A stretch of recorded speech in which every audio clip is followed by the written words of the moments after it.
Assalamualaikum warahmatullahi wabarakatuh. Meski tak setenar para tokoh yang menjadi bagian dari Wali Songo, Sunan Bayat merupakan salah satu penyebar agama Islam di Tanah Jawa yang sangat dihormati. Sebelum berguru pada Sunan Kalijaga, Bupati pertama Semarang ini memiliki kisah kelam semasa hidupnya. Bagi sebagian masyarakat, sosok sang wali yang jasadnya kini terbaring di Gunung Jabal Gat di wilayah Desa Paseban, Kecamatan Bayat, Kabupaten Klaten, Jawa Tengah ini dipandang istimewa.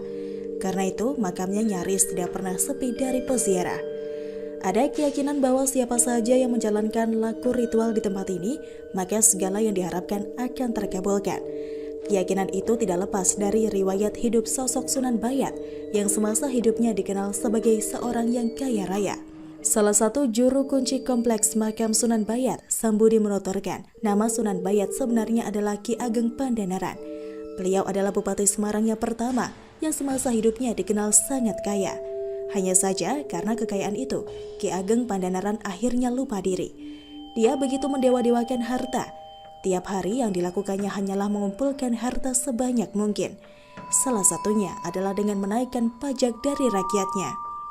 Suatu hari, ada seorang pemotong rumput yang ingin menjual rumputnya. Bupati menerima, tetapi dengan bayaran yang sangat murah sekali. Oleh laki-laki tua pemotong rumput, hal ini tidak dipermasalahkan. Setelah dibayar, sang bupati kemudian mencoba melihat rumput yang baru dibelinya itu.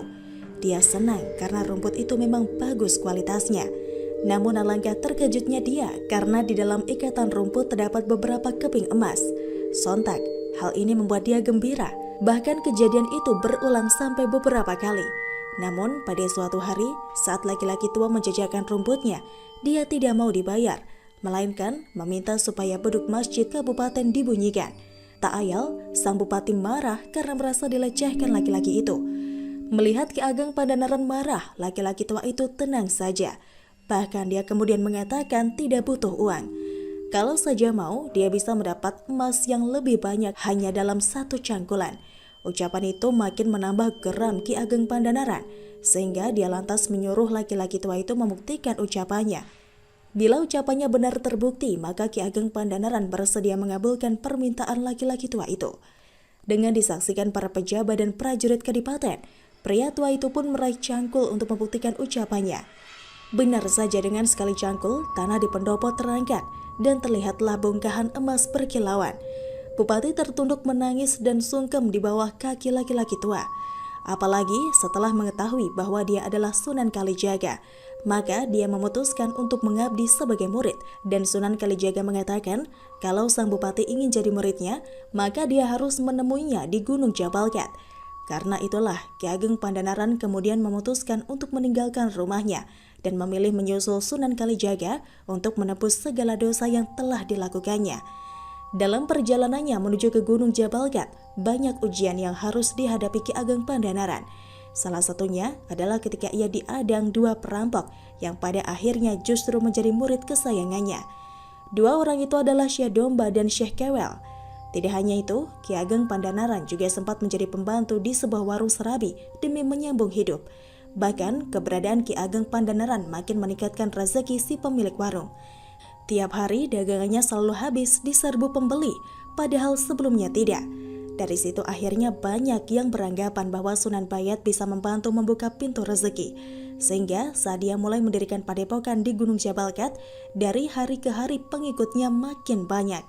Karena keyakinan itu juga, bahkan hingga kini banyak para pedagang yang percaya bahwa ada energi penglaris di makam Sunan Bayat. Itulah salah satu alasan yang mendorong mereka kerap datang berziarah dan ngalap berkah di makam Sunan Bayat.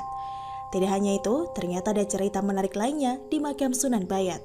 Dekat makam Sunan Pandanaran di Desa Paseban, Kecamatan Bayat, Kabupaten Klaten, ada masjid kuno bernama Masjid Golo. Meskipun sangat kuno dan menyimpan sejarah panjang, masjid ini masih difungsikan umat setempat. Didirikan Sunan Pandanaran atau Pangeran Mangkubumi saat tiba di daerah Tembayat. Tujuannya jelas agar para jemaahnya mudah menjalankan sholat 5 waktu. Takmir Masjid Golo adalah murid-murid Sunan Pandanaran yang diangkatnya selama perjalanan dari Semarang ke Bayat, Klaten. Salah satu muazin yang bertugas adalah Syekh Domba yang wajahnya sudah kembali menjadi wujud manusia setelah sempat dikutuk menjadi manusia berwajah domba karena kelakuannya yang mirip domba. Syekh Domba awalnya seorang begal yang merampok harta istri Sunan Pandanaran, Nyi Ageng Kaliwungu di daerah Salatiga. Syekh Domba bertobat lalu diangkat menjadi murid mantan Bupati Semarang itu. Setiap kali azan, konon suara Syekh Domba terdengar hingga Demak. Seorang sunan di Demak komplain soal azan yang dinilainya sangat keras.